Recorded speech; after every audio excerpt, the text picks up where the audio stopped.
तो last class हमने देखा था कि अगर हमारे पास कोई कर्व्ड सरफेस हो ऐसा और ऑब्जेक्ट यहां पे रेयर में रखा हो, मतलब μ1 रिफ्रैक्टिव इंडेक्स में रखा हो और इमेज मान लो μ2 पे हो रहा हो, मतलब इनसाइड दिस ग्लास, तब हमें एक फॉर्मूला मिला था क्या, μ2/v minus μ1/u equal to क्या था, μ2 माइनस μ1/r, μ2 माइनस μ1/r। एक तो ये देखे थे। दूसरा ऐसा था, कुछ ऐसा, और ये आपका μ2 था और ये आपका μ1 था, और जब यहां से यहां लाइट जा रहा था तब हमारे पास फॉर्मूला क्या होता था, μ1/v minus μ2/u equal to μ1 minus μ2 divided by r। ये फॉर्मूला था, है ना। लास्ट क्लास हमने इस चीज का डेरिवेशन किया था, ठीक है। आज इन दोनों सरफेस को हम कंबाइन करेंगे, ठीक है। कंबाइन करने का मतलब क्या है, अब देखो ये एक कर्व्ड सरफेस है ऐसे, और ये भी एक कर्व्ड सरफेस है। मैं इन दोनों कर्व्ड सरफेस को एक साथ जोड़ दूं, मतलब अगर मैं ऐसे कुछ बना दूं, जुड़ गया दोनों। अगर इस वाले केस में जाए तो ये कौन सा वाला कर्व्ड सरफेस है, ये वाला, और ये किसके लिए है, ये वाला। अब लेंस में ऑब्जेक्ट हमारा कहां पे रहता है, यहां पे रहता है। ये हो गया रेयरर मीडियम, तो रेयरर से डेंसर हमें चला गया, फिर रेयरर से डेंसर गया लेंस के अंदर, फिर डेंसर से फिर बाहर जाएगा, तो डेंसर से फिर रेयरर, है ना। तो इन दोनों फॉर्मूले को इस्तेमाल करके हमें क्या मिलता है, हमें एक फॉर्मूला मिलता है जिसको हम बोलते हैं लेंस मेकर फॉर्मूला।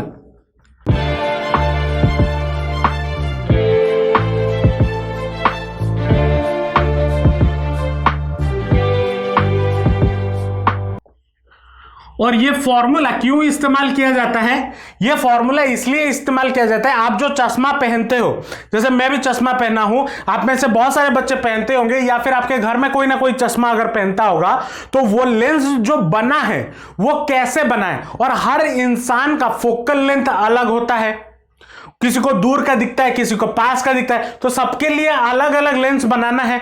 तो लेंस बनाने के लिए हमें जो फॉर्मूला या मशीन में जो फॉर्मूला फीड किया जाता है जिसके बेसिस पे ये लेंस बनता है, वो फॉर्मूला क्या है, आज हम उसी के बारे में बात करेंगे और उसको डिराइव करेंगे, ठीक है। और वो कहां से हम डिराइव कर सकते हैं, ये दो लास्ट क्लास जो हमने पढ़ा था, ठीक है।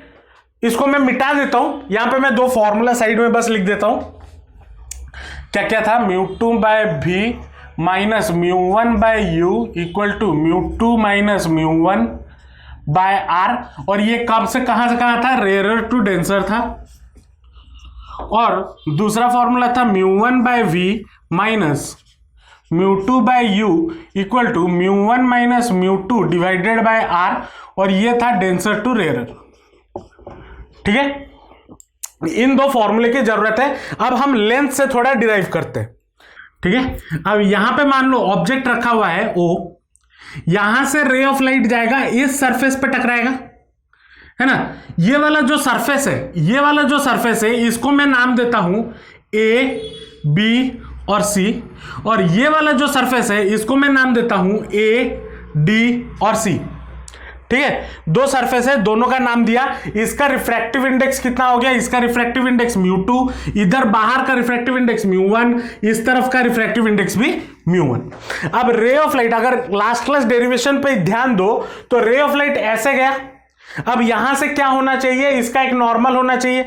अब देखो इसको थोड़ा समझना, अगर मान लो ये वाला सरफेस नहीं होता, कौन सा वाला सरफेस, ADC नहीं होता, तो क्या होता, तो ये आपका एक डेंसर मीडियम बन जाता है या नहीं बन जाता, रेयर टू डेंसर।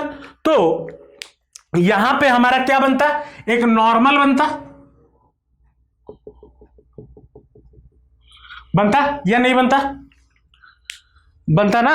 अब रे ऑफ लाइट, अगर ये वाला फेस नहीं होता, मैं ये बोल रहा हूं, अब अगर ये वाला फेस नहीं होता तो रे ऑफ लाइट कैसे जाता, तो रे ऑफ लाइट कुछ ऐसे जाता और यहां पे गिरता ना। लेकिन यहां पे ये वाला सरफेस है, तो मैं इस वाला जो लाइन है, इस एक्स्ट्रा लाइन को हटा देता हूं। ये जो एक्स्ट्रा लाइन मैंने बनाया था उसको हटा देता हूं, क्योंकि यहां पे ऑलरेडी एक सरफेस है। अब क्या है, अब मैं ये मान के चलता हूं, ये जो एबीसी सरफेस है, मान लो ये नहीं होता तो क्या होता, ये वाला एक मीडियम ऐसे बनता, मतलब ऐसा वाला कर्व्ड सरफेस बनता ना। तो यहां पे रे ऑफ लाइट यहां से जब निकलेगा तो कहां जाएगा, डेंसर से रेयर। तो और इसका नॉर्मल कैसे होता है, इसका नॉर्मल कैसे होगा, कुछ इस तरीके का होगा ना। और ये कहां जाता है, अवे फ्रॉम द नॉर्मल जाएगा या नहीं जाएगा। तो अगर अवे फ्रॉम द नॉर्मल गया तो ये किधर बेंड हो जाएगा, ये बेंड होके इधर आ जाएगा। ठीक है, कहानी समझ में आया या नहीं आया। चलो अब इसको थोड़ा नामकरण करते हैं। ठीक है, अब यहां पे ऑब्जेक्ट है, तो यहां से यहां तक का जो ऑप्टिकल डिस्टेंस है, यहां तक का जो मान लो ऑब्जेक्ट डिस्टेंस हो गया u, यहां पे i इमेज फॉर्म हो रहा है, तो यहां से यहां तक का मैं ले लेता हूं क्या, v। ठीक है, अब ये वाला जो पॉइंट है इसको मैं ले लेता हूं C2। क्यों C2, इस वाले सरफेस का कर्व्ड सरफेस एरिया, तो ये वाला डिस्टेंस मैं कितना ले लेता हूं, R2 हो जाता। अब इसका ये वाला पार्ट क्या हो जाता, C1, तो यहां से यहां तक का जो डिस्टेंस होगा वो कितना हो जाएगा, R1 होगा या नहीं होगा या नहीं होगा। अब देखो ये ऑब्जेक्ट डिस्टेंस है। अब अगर इस रे ऑफ लाइट को मैं यहां पे ये सरफेस नहीं होता तो ये कहां पे पड़ता, इधर पड़ता, जिसको मैंने मिटा दिया, यहां पे पड़ता ना। तो ये वाला एक इनिशियल ऑब्जेक्ट है, मतलब इनिशियल ऑब्जेक्ट मतलब ये अगर नहीं होता, ये वाला फेस अगर नहीं होता तो ये रे ऑफ लाइट ऐसे सीधा जाके यहां पे गिरता या नहीं गिरता। तो ये वाला अब आज बिकॉज यहां पे एडीसी एक बीच में सरफेस आ गया, तो ये क्या हो गया, इधर बेंड होके फिर इस तरफ आ गया ना। तो अगर ये नहीं होता तो ये रे ऑफ लाइट इधर चला जाता। तो मान लो ये जो डिस्टेंस है इसको मैं मान लेता हूं v1। अब क्यों v1, क्योंकि ये वाला जो रे है ये किसका रे है, ये इमेज 1 का रे है। बात को समझना, ये वाला रे इमेज 1 का रे होगा। क्यों इमेज 1 का रे होगा, क्योंकि अगर ये वाला सरफेस नहीं होता तो अगर ये वाला सरफेस नहीं होता तो रे ऑफ लाइट इधर टकराने के बाद फिर इधर आ जाता, जो हमने कल डेरिवेशन में किया हुआ था, मतलब लास्ट क्लास किया हुआ था डायग्राम, अगर याद हो तो ऐसे आ जाता। लेकिन एज बिकॉज ये आ गया ये वाला सरफेस एडीसी, तो यहां से ये बेंड होके आई पे गिर गया।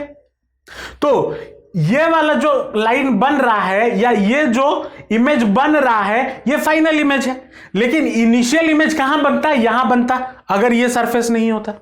समझ आया या नहीं आया। Yes sir. अब अगर मैं इस वाले सरफेस की बात करूं, कौन सा वाला, इस वाले एडीसी फॉर सरफेस मैं बात करूं, एडीसी छोड़ो, पहले एबीसी पे चलते, एबीसी सरफेस के बारे में बात करते। तो ये कैसा होता, ऐसा और ऐसा और ऐसा, ये होता ना, होता। अब ये वाला जो सरफेस बना है तो ऑब्जेक्ट कहां से कहां जा रहा है, रेयर से डेंसर जा रहा होता। तो इस वाले सरफेस के लिए हमारे पास फॉर्मूला क्या है, रेयर से डेंसर, μ2/v ये होता ना, μ2/v minus μ1/u equal to μ2 minus μ1 divided by r। इस फॉर्मूले के हिसाब से किसके लिए, फॉर सरफेस एबीसी। अब यहां पे जो v हमने इस्तेमाल किया इस वाले सरफेस के लिए, इमेज, फाइनल इमेज कौन सा था, ये वाला था v1। तो यहां पे v के जब बदले हम क्या लिखेंगे, v1 लिखेंगे या नहीं लिखेंगे। ऑब्जेक्ट u था, u रहा, और r कौन सा होगा, r कौन सा होगा, यहां पे इस तरफ बन रहा है ना, तो r कौन सा होगा, इमेज इस तरफ बन रहा है, तो r हम कौन सा लेंगे, ये वाला r1, तो ये हो जाता r1। तो फॉर सरफेस एबीसी हमारा फॉर्मूला क्या हो गया, μ2 by v1 minus μ1 by u equal to μ2 minus μ1 by r1। ये तभी समझ में आएगा जब आप लास्ट वीडियो अगर देखे हो, ठीक है, तो इसका प्रीवियस वाला वीडियो देख लेना, तो ये नहीं तो ये समझ नहीं पाओगे ये क्यों हो रहा है। मैंने लास्ट क्लास बताया था ये कैसे हुआ है, डेरिवेशन किया है और वहां से ये फॉर्मूला निकाल के लाया हूं, ठीक है। अब आ जाते हैं, ये कौन सा सरफेस हो गया, एबीसी सरफेस हो गया। अब आ जाते हैं सरफेस एडीसी पे। फॉर सरफेस एडीसी, अब एडीसी सरफेस अगर देखें तो ये कैसा है, इस तरफ ऐसा, मतलब डेंसर टू रेयर जा रहा होगा लाइट, है ना, डेंसर टू रेयर। अब देखो, जब भी मैं कोई भी सरफेस के बारे में बात कर रहा हूं, अगर मैं एबीसी के बारे में बात कर रहा हूं, तो मैं ये मान के चलता हूं, दिमाग में ये डाल देता हूं एडीसी सरफेस एग्जिस्ट नहीं करता। और अगर जब मैं एडीसी के बारे में बात करता हूं, तब मैं दिमाग में क्या डाल देता हूं, एबीसी सरफेस जो अदर सरफेस है वो एग्जिस्ट नहीं करता। अब उससे क्या होता है, मुझे कैलकुलेशन करना आसान हो जाता है, फॉर्मूला लिखना आसान हो जाता है, ठीक है। तो जब मैं एडीसी के बारे में बात कर रहा हूं, मैं भूल जाता हूं एबीसी खत्म है, मतलब एबीसी है नहीं, तो मतलब ऑब्जेक्ट भैया हमारा कहां पे है, ऑब्जेक्ट अभी हमारे डेंसर मीडियम में है और जा रहा है कहां पे, रेयर में। अब बोलोगे सर ये कहां, ऑब्जेक्ट तो रेयर में है। मैं क्या बोला, ये वाला सरफेस को भूल जाओ, अगर ये सरफेस को भूल जाओगे तो ये क्या बन जाएगा, डेंसर बन जाएगा। डेंसर टू रेयर जा रहा है, डेंसर टू रेयर के लिए फॉर्मूला क्या है, μ1 by v minus μ2 by u equal to μ1 minus μ2 divided by r, है ना। अब यहां पे जो v है वो v कौन सा होगा, जो यहां पे v क्या होगा, जो एक्चुअल v है ये वाला, और यहां पे इमेज डिस्टेंस कितना होगा, इमेज डिस्टेंस कौन सा होगा, ऑब्जेक्ट डिस्टेंस, ये भी है, सॉरी भी है आपका ऑब्जेक्ट डिस्टेंस, सॉरी क्या उल्टा बोल रहा हूं, भी आपका क्या है, इमेज डिस्टेंस। तो एक्चुअल इमेज यहां पे बन रहा है, अब मैं इस सरफेस के लिए बात कर रहा हूं ना, ये इमेज बन रहा है। अब इस सरफेस के लिए ऑब्जेक्ट कौन सा है, ये वाला लाइन ऑब्जेक्ट है ना, ये वाला डिस्टेंस ऑब्जेक्ट है, क्योंकि इसके लिए ऑब्जेक्ट का तरह काम कौन कर रहा है, ये वाला लाइन काम कर रहा है। तो ऑब्जेक्ट डिस्टेंस मेरा क्या होगा, v1 होगा या नहीं होगा, समझना बात को। ये वाला अगर ये इस वाले सरफेस के लिए मेरा ऑब्जेक्ट डिस्टेंस कौन सा होगा, जो ये वाला थोड़ा सा बेंड है, क्योंकि इसी को ही फर्दर ये बेंड कर रहा है, ऐसा तो नहीं है कि ये पहले से ऐसा था, पहले ये इस सरफेस के लिए बेंड हो चुका है, फिर जब इस सरफेस के लिए बेंड होगा तो इस सरफेस के लिए ऑब्जेक्ट कौन सा होगा, प्रीवियस वाले का इमेज। तो प्रीवियस वाले का इमेज डिस्टेंस अभी के लिए ऑब्जेक्ट डिस्टेंस बनेगा। तो यहां पे u1 के बदले हमारा क्या हो जाएगा, v1 हो जाएगा। यह समझ में आया या नहीं आया, आंचल समझ रहे हो, चलो। और r हमारा कितना हो जाएगा, r हमारा कितना होगा, मैंने क्या बोला, इस तरफ वाला देखना है तो r2, तो r2, ये दोनों बन गए इक्वेशन दोनों सरफेस के लिए। अब दोनों सरफेस को, दोनों इक्वेशन को क्या कर दो, ऐड कर दो।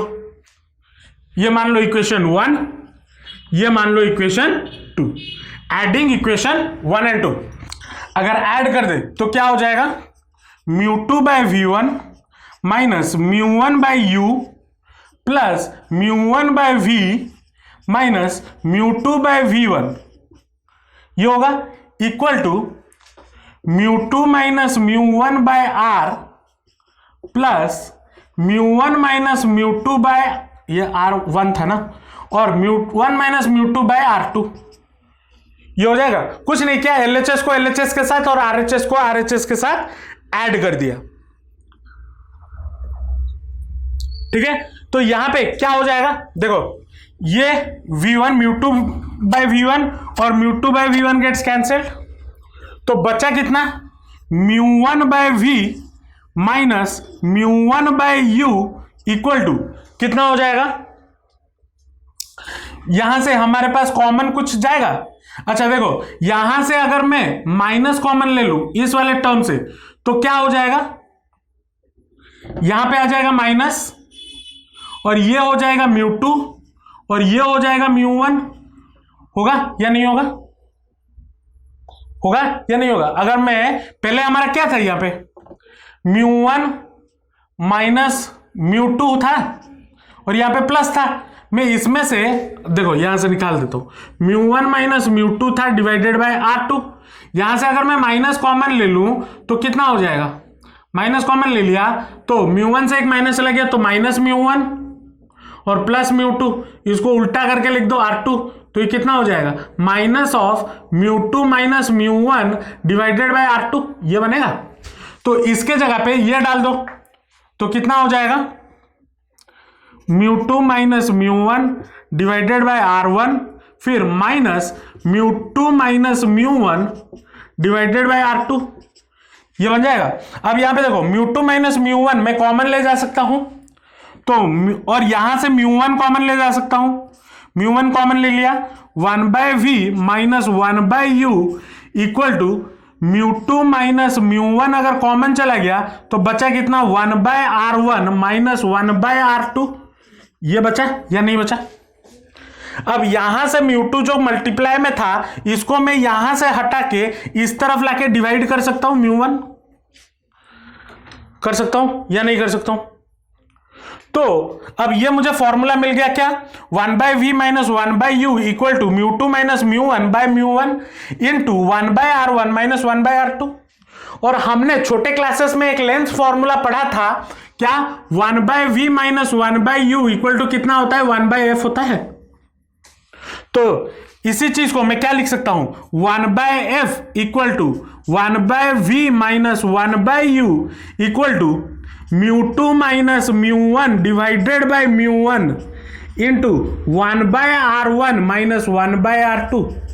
और ये हमारा क्या बन गया, लेंस मेकर फॉर्मूला बन गया। इसी को हम बोलते हैं लेंस मेकर फॉर्मूला। अब लेंस मेकर फॉर्मूला क्यों बोला जाता है, देखो आपको जो पर्टिकुलर फोकल लेंथ का मान लो चश्मा चाहिए, कोई भी पर्टिकुलर फोकल लेंथ का चश्मा चाहिए, और आपको पता है कि आप कौन सा कांच इस्तेमाल कर रहे हो, जो कांच आप इस्तेमाल कर रहे हो या फिर जो मटेरियल चश्मे के लिए इस्तेमाल कर रहे हो उसका रिफ्रैक्टिव इंडेक्स भी आपको पता होगा, और एयर का रिफ्रैक्टिव इंडेक्स तो पता है। तो μ2 हो गया आपका क्या, रिफ्रैक्टिव इंडेक्स ऑफ ग्लास, μ1 हो गया क्या, refractive index of air divided by refractive, ये तीनों चीजें पता चल गई। 1 by R1 minus 1 by R2 ये भी पता चल जाएगा। R क्या होता है, रेडियस ऑफ कर्वेचर, जितना कर्व्ड आपको चाहिए उस हिसाब से, अगर ये मिल गया तो यहां पे डाल दो, इस हिसाब से फॉर्मूले में डाल दो, और आपका जो रिक्वायर्ड फोकल लेंथ वाला चश्मा है वो बन के रेडी हो गया। और यही फॉर्मूला आजकल जो पहले के जमाने में तो टेक्नोलॉजी, लेजर कटिंग ये सब नहीं था, लेकिन फिर भी तब भी लेंस बनता था।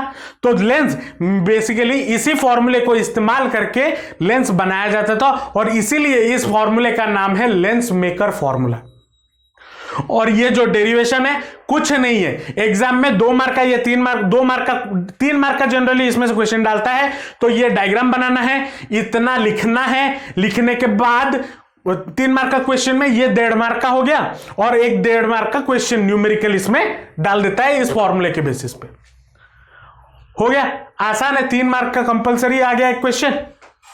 इसको नोट डाउन कर लो, इसके बेसिस पे 2-3 क्वेश्चन कर लेंगे कि एग्जाम में हमें क्वेश्चन कैसे मिलेगा और इसको सॉल्व कैसे करना है। ठीक है, नोट डाउन कर लो। समझ आया या नहीं आया? अच्छा, यहां पे क्वेश्चन करने से पहले एक छोटा सा चीज मैं बताना चाहता हूं। क्या यहां पे जो हमने फॉर्मूला निकाला वो तो लेंस मेकर फॉर्मूला है, लेकिन जब आप क्वेश्चन सॉल्व कर रहे होगे ना तब आपको साइन कन्वेंशन की भी इधर जरूरत पड़ेगी। ठीक है, साइन कन्वेंशन की भी आपको जरूरत पड़ेगी। तो साइन कन्वेंशन के लिए अगर आपके पास, अभी मैंने कौन सा लेंस बनाया था, ये वाला लेंस बनाया था, और एक कौन सा लेंस हमारे पास मिल सकता है, ये वाला लेंस मिल सकता है ना। ये वाला कौन सा लेंस होता है, बाई कनकेव लेंस है ना। और ये कौन सा लेंस है, बाई कन्वेक्स लेंस है, बाई कन्वेक्स लेंस है। अब यहां पे याद रखना, इसके लिए R1 और R2 इसके लिए भी होगा, इसके लिए भी रेडियस ऑफ कर्वेचर R1 और R2 होगा।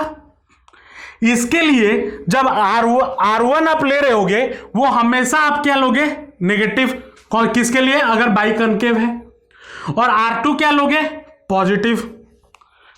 ठीक है, और इस बाई कन्वेक्स के लिए, बाई कन्वेक्स के लिए R1 आप क्या लोगे, पॉजिटिव, और R2 आप क्या लोगे, नेगेटिव। ठीक है, इस चीज को याद रखना, क्योंकि क्वेश्चन में अक्सर जो बच्चे गलतियां करते हैं वो इसी साइन कन्वेंशन को लेके करते हैं। तो इसको साइड में ड्रॉ कर देना, इंपॉर्टेंट लिख देना साइड में मार्क करके, टू सॉल्व न्यूमेरिकल्स। ठीक है, बाई कन्वेक्स के लिए R1 को पॉजिटिव, R2 को नेगेटिव। बाई कनकेव के लिए R1 को नेगेटिव, R2 को पॉजिटिव लेना है। ठीक है, चलो अब क्वेश्चन पे आते हैं। क्या बोला है, the radius of curvature of each face of A biconcave lens made of glass of refractive index 1.5। तो पहले हमें क्वेश्चन में क्या करना है, क्या क्या गिवन है उसको नोट डाउन कर लेना है। तो म्यू हमें गिवन है कितना, 1.5। ठीक है, अब देखो यहां पे म्यू हमें गिवन है 1.5 इज 30 सेंटीमीटर, इज 30 सेंटीमीटर, मतलब radius of curvature of A biconcave. अब बाइकनकेव लेंस बोला है तो इसका मतलब R1 और R2 का मैग्नीट्यूड सेम होगा, मतलब R1 का वैल्यू भी 30 सेंटीमीटर होगा और R2 की वैल्यू भी 30 सेंटीमीटर होगी। लेकिन इसमें फर्क क्या होगा, साइन कन्वेंशन का फर्क होगा। कौन सा लेंस बोला है, बाइकनकेव, तो बाइकनकेव R1 होगा नेगेटिव -30 सेंटीमीटर और R2 होगा पॉजिटिव 30 सेंटीमीटर, है ना। ये क्वेश्चन है। अब बोला है calculate the focal length of the lens. ठीक है, अब देखो यहां पे ये जो म्यू हमें गिवन है ये किसके रेस्पेक्ट में गिवन होगा।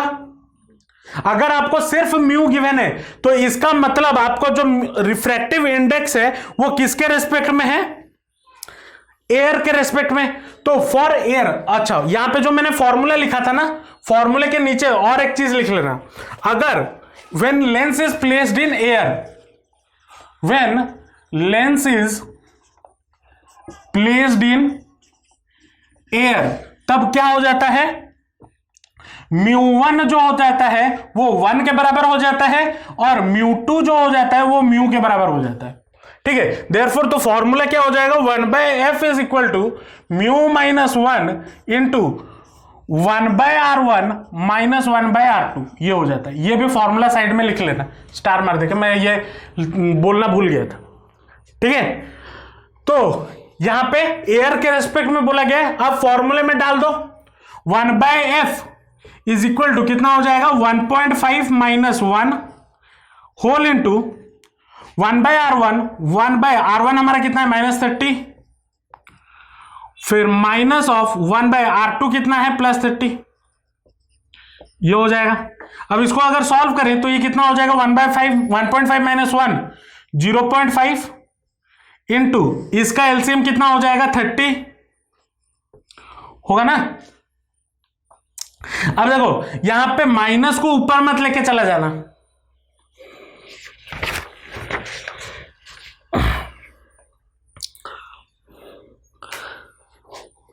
अच्छा देखो इसको एलसीएम हो गया 30, माइनस ऊपर चला गया तो कितना हो जाएगा,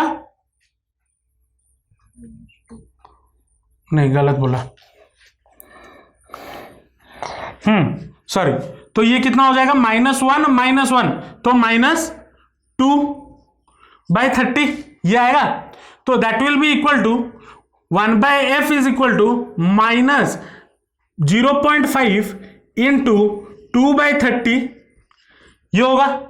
इधर से अगर पॉइंट हटाया तो यहां पे आ जाएगा 10 नीचे, तो ये हो जाएगा आपका कितना 5 2 जा 10, तो ये 10 गेट्स कैंसिल, तो -1/30। तो 1/f इक्वल टू कितना है -1/30, तो f मेरा कितना हो जाएगा, f will be equal to -30 centimetre.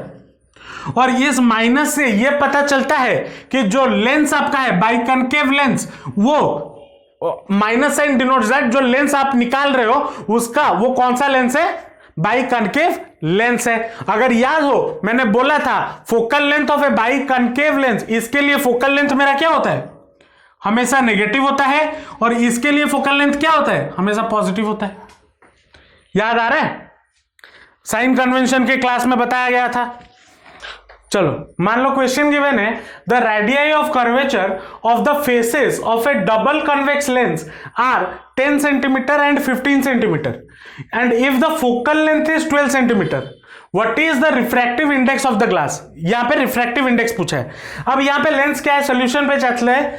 Lens क्या है, डबल कन्वेक्स लेंस, ठीक है। अब यहां पे बाई कन्वेक्स लेंस नहीं बोला है, यहां पे बाई कन्वेक्स लेंस बोलता तो R1 और R2 बराबर होते हैं, लेकिन यहां पे क्या बोला है डबल कन्वेक्स लेंस, तो R1 और R2 अलग अलग हो सकते हैं। तो पहले तो ये बोल दिया है फोकल लेंथ 12 सेंटीमीटर, तो फोकल लेंथ हमेशा क्या होता है बाई कन्वेक्स लेंस के लिए पॉजिटिव, ये तो पता है। तो f अब का क्या हो जाएगा +12 सेंटीमीटर। अब R1 आपका कितना होगा, R1 को मैं 10 सेंटीमीटर मान लेता हूं, और R1 यहां पे क्या होता है पॉजिटिव कन्वेक्स लेंस के लिए, और R2 मेरा कितना होगा, यहां पे गिवन है 15 सेंटीमीटर, तो मैं -15 सेंटीमीटर ले लेता हूं, ठीक है। अब यहां पे फॉर्मूले में डाल दो 1/f मतलब 1/12 इक्वल टू μ-1 इंटू 1/10 माइनस 1/-15। अब इसको सॉल्व करेंगे तो कितना होगा 1/12 इक्वल टू μ-1 इंटू ये हो जाएगा एलसीएम कितना हो जाएगा 30, तो 3 ये माइनस माइनस प्लस, तो ये 2 तो ये कितना हो गया 1/12 into mu is equal to μ-1 into 5/30। अब इस 5/30 को इस तरफ ले आओ, तो μ-1 इज इक्वल टू कितना हो जाएगा 1/12 इंटू 30/5, 1/12 सॉरी, तो 3 से काटोगे तो 3 4 जा 12 और ये हो गया 10, 5 से काटोगे तो ये हो गया 2, 2 से काटोगे तो ये हो गया कितना 2, तो 1/2, तो μ-1 मुझे कितना मिला 1/2 मतलब 0.5, तो म्यू इक्वल टू कितना हो गया 0.5 plus 1 which is equal to 1.5, तो रिफ्रैक्टिव इंडेक्स मुझे कितना मिल गया 1.5।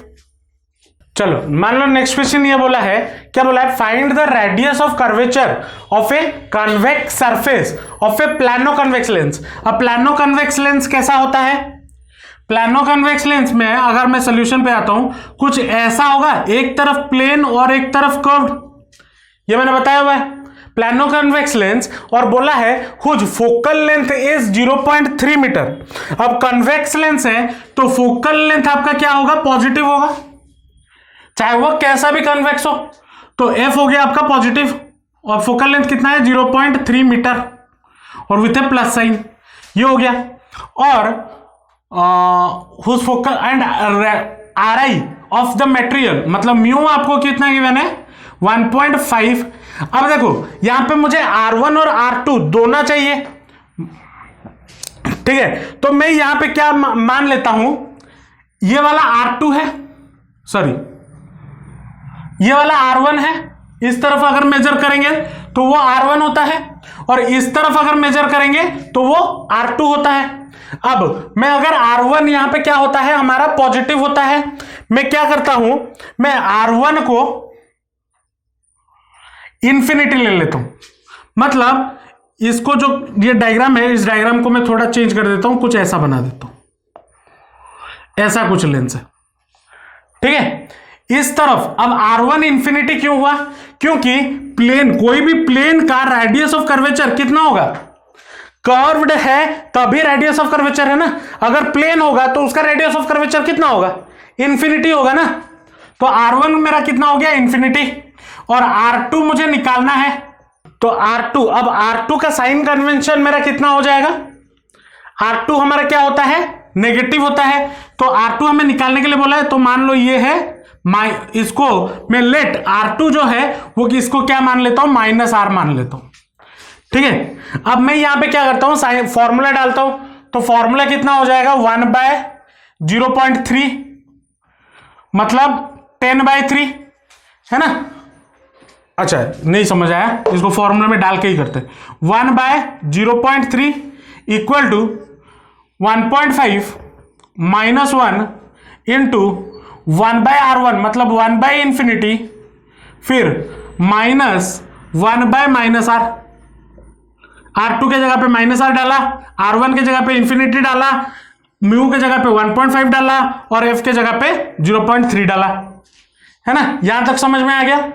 अब इसको अगर सॉल्व करें तो कितना हो जाएगा, 0.3 मतलब 3/10, तो ये रेसिप्रोकल हो जाएगा 10/3 इक्वल टू 0.5 इंटू 1/इंफिनिटी, आपका कितना होता है 0 और माइनस प्लस, तो 1/R इंटू 1/R बचा, है ना। तो R ये 0.5 अगर इस तरफ आ जाए 1/R will be equal to कितना हो जाएगा 10/3 10/5। देख लो यहां पे 5/10 होता है ना, तो इस तरफ आता तो 10/5, हाँ 10/5। तो 1/R मेरा कितना हो जाएगा, 1/R will be equal to 100/15, तो R मेरा कितना हो जाएगा 0.15 मीटर। तो radius of curvature of A plano convex lens मुझे कितना मिला, 0.15 मीटर। समझ आया या नहीं आया। तो इसमें और भी कई सारे टाइप के क्वेश्चंस आपको देखने को मिलेंगे। मैंने तो कुछ टाइप के क्वेश्चन आपको यहां पे प्रैक्टिस करवाए। आप घर में और भी इस टॉपिक में से और भी क्वेश्चन आपके बुक में होंगे। आप कोई भी रेफरेंस बुक फॉलो कर रहे हो वहां पे क्वेश्चंस होंगे, तो क्वेश्चंस प्रैक्टिस करना ताकि कॉन्सेप्ट क्लैरिटी अच्छे से बन जाए, क्वेश्चन सॉल्व करने आ जाए, ठीक है। चलो आज के लिए इतना ही रखते हैं। नेक्स्ट क्लास जो हमारा फॉर्मूला यहां पे मैंने बताया 1/v - 1/u equal to 1/f, वो कैसे पैदा हुआ, वो कहां से प्रकट हुआ, उसको हम नेक्स्ट क्लास डिराइव करेंगे। होप आपको आज का क्लास समझ में आया होगा। अगर आपको कोई भी डाउट है, कोई भी आपका फीडबैक है तो नीचे कमेंट सेक्शन में जरूर बताना। अगर वीडियो अच्छा लगा तो अपने दोस्तों के साथ शेयर जरूर करना और वीडियो को लाइक जरूर कर देना और आप चैनल को सब्सक्राइब कर देना, क्योंकि आपके पढ़ाई के रिलेटेड वीडियोस मैं अपने चैनल पर रेगुलरली अपलोड कर रहा हूं। तो मिलते हैं नेक्स्ट वीडियो में। Till then all the best, जमकर पढ़ाई करते रहिए and thanks for watching the video.